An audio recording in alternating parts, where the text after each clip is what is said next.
Olha, o Grupo de Estudos e Pesquisas em Linguagem e Comunicação Alternativa da UFS está avaliando os efeitos do isolamento social por conta da pandemia da Covid-19 no comportamento e na comunicação de crianças e adolescentes autistas. Nós vamos saber mais informações agora sobre esse estudo. Eu vou conversar ao vivo via internet com a professora de Fonoaudiologia da Universidade Federal do Sergipe, professora Rosana Carla. Professora, boa noite. Eu gostaria de saber como vai ser feito esse levantamento. Boa noite a todos e a todas. É um grande prazer estar falando da pesquisa. Essa pesquisa, ela faz parte de uma das pesquisas do nosso grupo. Nós somos um grupo constituído de alunos de iniciação científica, mestrado, doutorado, juntamente com professores, e que temos estudado regularmente as pessoas com autismo, entre outras coisas, e o nosso foco tem sido as crianças e os adolescentes. Então, com o evento da pandemia, nós percebemos, né, que essas famílias, elas tiveram uma grande ansiedade. O isolamento, ele modificou a vida das pessoas de forma geral, e mais ainda dessas crianças e adolescentes, que são crianças que saem para ser atendidas em atendimentos terapêuticos, como psicólogo, fono, terapia ocupacional, que vão à escola, né, que tem uma rotina.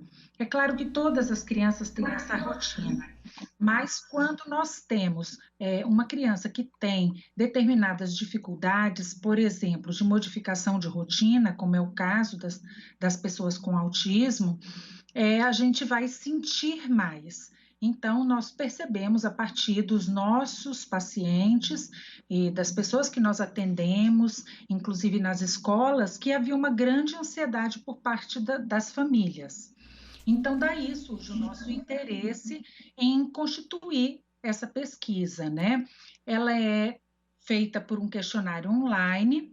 Ele está disponível em várias redes sociais, ele tem sido disparado de diversas formas, onde os pais ou responsáveis por essa criança vão responder a determinadas questões, são apenas 21 questões, e os pais vão responder, e a partir daí nós vamos fazer, né, um levantamento de quais as dificuldades essas famílias estão tendo, vamos saber de forma mais clara que modificações no comportamento que nós tivemos e que dificuldades, né, de comunicação essas crianças e adolescentes passaram a ter a partir do momento que elas foram isoladas, né, da rotina cotidiana delas, né? Professora, Ele é muito simples. O resultado da pesquisa será encaminhado ao governo, aos governos? Olha, o resultado da pesquisa, a pesquisa foi feita com um objetivo, que foi que nós pudéssemos contribuir, né, com o Estado a partir das demandas. Então, nós vamos sim, tanto encaminhar para o Estado, como vamos também, enquanto universidade, né, tomar algumas providências. E vamos também disparar algumas ações, né? A universidade, ela tem uma responsabilidade com a sociedade, de forma geral, e nesse momento de pandemia, muitas coisas estão acontecendo dentro da universidade e seria mais uma das ações. Então, na verdade, além da gente poder, né, partilhar com o Estado, com os municípios, nós também queremos implementar algumas ações. Professora Rosana, qual a recomendação para os pais que estão com os filhos autistas em confinamento social? Certo.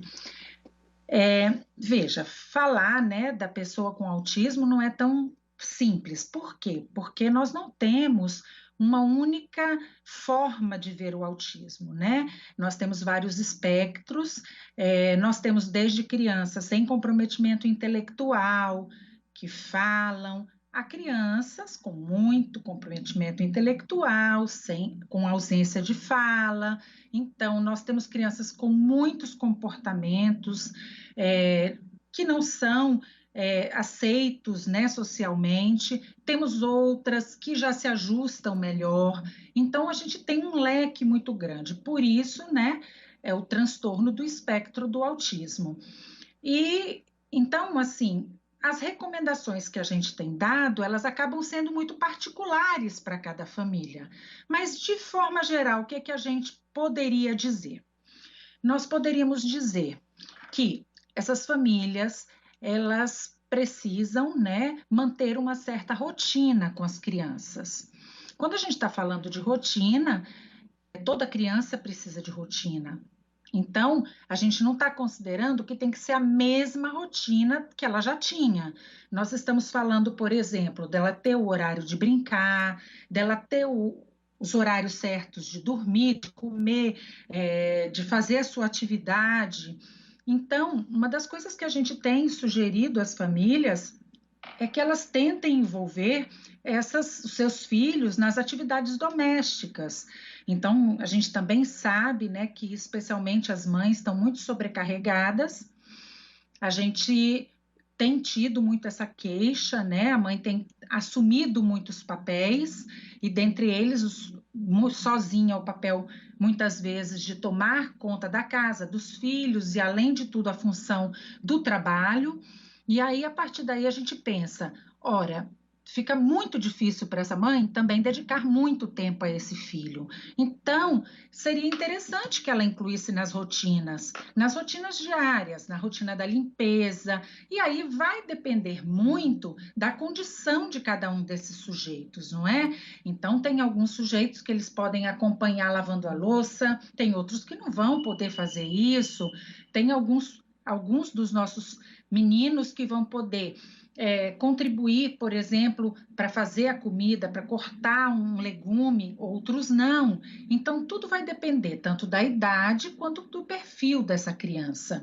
Mas o mais importante é que essas famílias acolham essas crianças.